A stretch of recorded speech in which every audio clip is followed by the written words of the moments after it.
Hey guys, welcome to the Social Media Manager Bible podcast. And today we're going to be discussing a very common issue among new and seasoned social media managers, and it is dealing with late or non-paying clients. I don't know about you guys, but I've had clients who have not paid me before or clients who have actually paid late. I still have a lot of clients owing me money that is summing up to millions of naira. I am not sure I am going to ever collect that money. And if you're someone that has recurring issue of clients paying late, or you have issues of clients not even paying you at all, keep watching or keep listening to this podcast episode. If you're new here, my name is Balaji. I am a social media manager mentor. I just transitioned from being a social media manager after being one for 8 years. And if you're listening to me on any podcast platform, please don't forget to follow, don't forget to rate this podcast. And if you're watching me on YouTube, don't forget to subscribe, don't forget to like this video and turn on the notification bell. So let's go right into what we have to discuss today.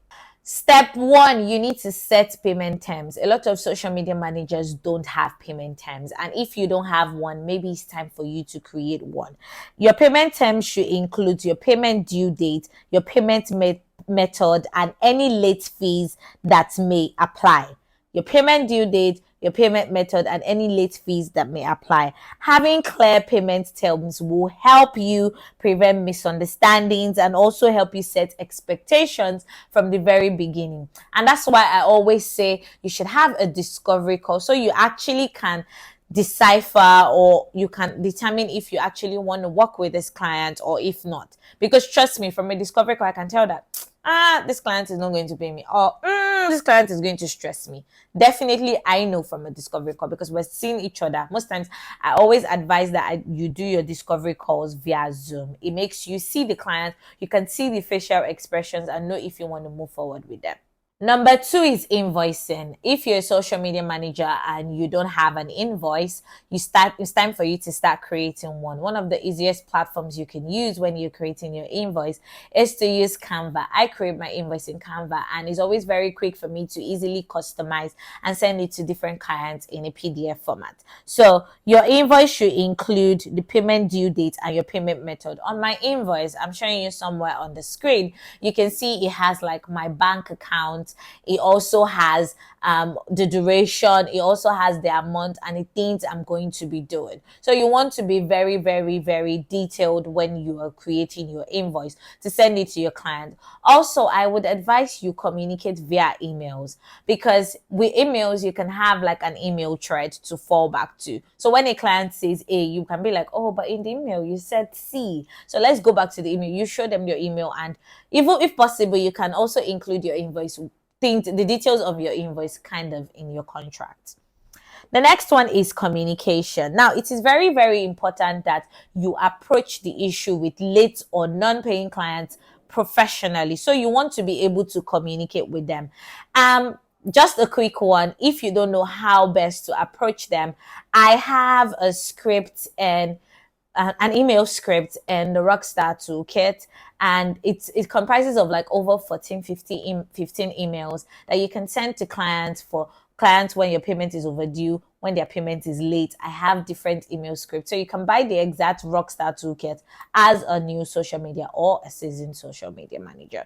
Now, you may want to consider sending like a follow-up email or making a phone call to remind your clients of payment, because trust me, a lot of them are dealing with so much and they might have forgotten that they are owing you, or they are not paying you, or they've not paid you. Sorry about that.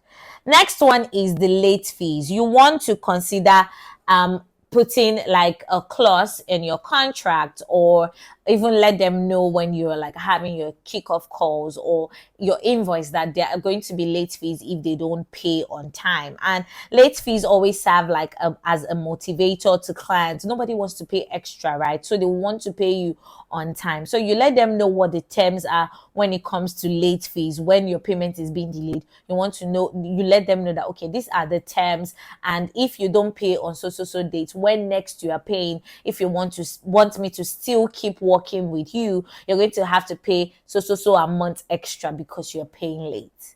So you want to also include that, and this also comes hand in hand with communication.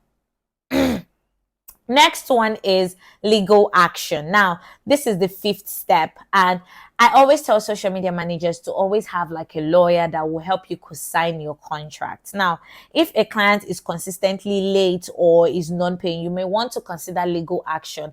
And the only way you can have like legal action when you take it to court or you take it to the police station is when you have like a lawyer in hand. So you might need to contact a lawyer or hire like a law firm to help you with this so you can get your money, especially when it involves a large sum of money. Now, moving forward, this is like the final steps.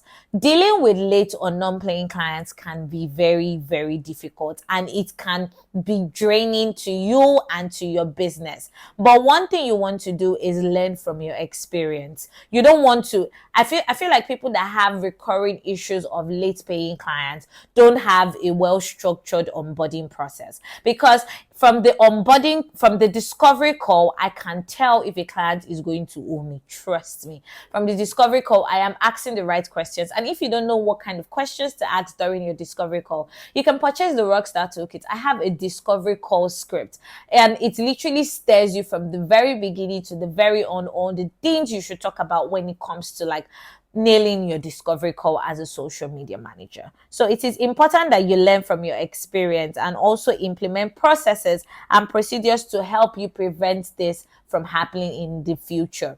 One thing I have been able to do is build a reputation that when I tell clients that I don't work without you paying a full 90 or 100%, they actually believe me, because they know that, oh, Balaji is not going to run away with their money, because my reputation actually precedes me in a good light. So you want to also make sure that you work on your social media presence and you actually build a reputable, I wanted to say build a reputable reputation. But that said, for today's video, if you found this video helpful or you found this podcast episode helpful, please don't forget to rate the podcast on any of your podcast platforms. And don't forget to share with a new social media manager or a seasoned social media manager like yourself. And if you're watching on YouTube, don't forget to subscribe, like this video, leave me a comment, and I'll see you guys in my next video. Bye!